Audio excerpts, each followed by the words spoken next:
Well, hi everybody. Good morning to meteorologist Travis Klineski. Quiet start to our morning here on this Monday morning, shortly after 7 o'clock. We're going to be in the warm sector today as a warm front pushes through early. So we're going to be ahead of that cold front off to our northwest behind the warm front. So warm weather, hotter out there for it today. Strong southerly winds and a little more humidity. Late this afternoon, showers and storms begin to fire up out west and to the northwest and along the cold front. And also there's going to be a dragging trough here to the south as well. I don't have that drawn in here, but right about there. And so there's also storms could also fire there. But these will all then start to push eastward during the evening hours. So we're going to have to watch that severe weather threat as they do so, pushing eastward later on tonight. Now this model, this is a brand new model. I'm seeing it for the first time, just came out.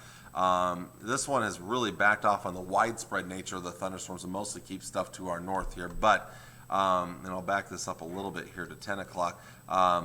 Many models do still have numerous showers and thunderstorms in these areas right here pushing eastward. So we're still going to have to watch that threat closely even if this model is backed off a bit here. But we're going to have to watch those as they push eastward through the evening and overnight hours. Later in the night they will start to weaken just a little bit.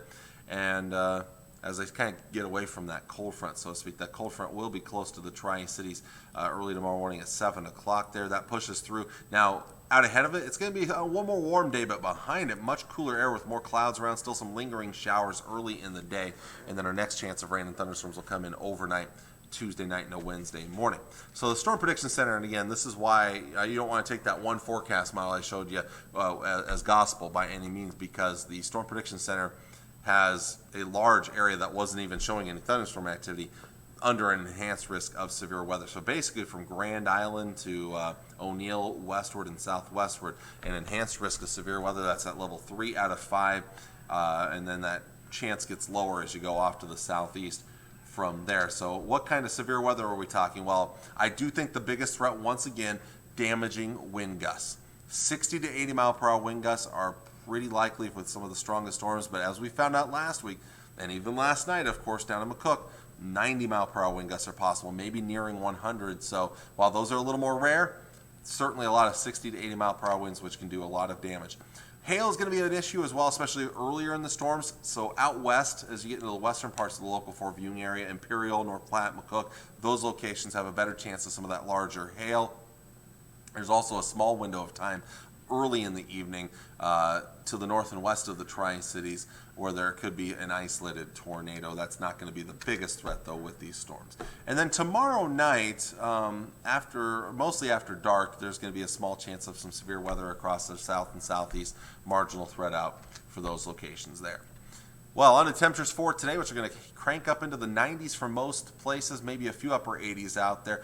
But we might see some mid-90s and upper 90s off towards the southwest, so a little hot out there for today again and humid as well.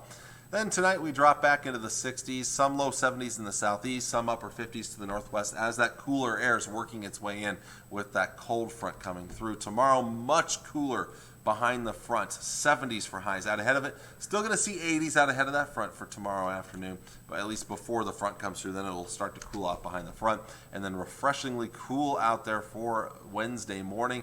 Low temperatures in the upper 50s and lower 60s. And then one more decent day out there Wednesday where we see temperatures below average, upper 70s, lower 80s for high temperatures. Then we'll start to heat things up after that. In fact, as we look at the long range here, again, we've kind of summed up these 3 days here. Again, that chance of storms tonight, a good chance, some severe weather. Still a chance of storms, not as great of a chance tomorrow night, maybe some severe weather. Thursday begins our next warm-up, close to our average high. Slight chance of rain and thunderstorms in the afternoon. And then we really bring in the heat for Friday and Saturday. Mid to upper 90s, triple digits are possible. And still in the 90s, but not quite as hot on Sunday. Slight chances of rain and thunderstorms over the weekend. There are signs we might cool down just a little bit early next week, but closer to our average high, as you see there on the 20th and 21st of the month there, upper 80s. That's around our average high. So no major cool downs. Certainly tomorrow and Wednesday will be the best days when it comes to the better feeling air, the more comfortable air, I guess you'd put it, as we look at this 7-day to 10-day forecast here. So, well, with that, like I said, stay tuned to the forecast tonight. Keep watching the weather during the evening hours and have that way of getting severe weather notifications. And again, it might just be a severe thunderstorm warning, not tornado warning. take it seriously. These winds can be really nasty. When you start talking about 70, 80, 90 mile per hour wind gusts, that can do as much damage as a weak tornado, and that can cause problems. And people have been killed by being hit in their cars by trees, branches falling off the trees, and trees falling over, and things like that. So take the severe thunderstorm warnings just as serious as you would a tornado warning when that hits your area, and watch things closely. You can follow that on the Local 4 weather app, and of course watch the weather tonight at 5, 6, and 10 o'clock, and of course any cut-ins that are necessary on television as well. Well, thank you for watching. I appreciate it. Hope you all have a wonderful Monday. We'll talk to you all again on Tuesday. Have a good one. God bless. Bye.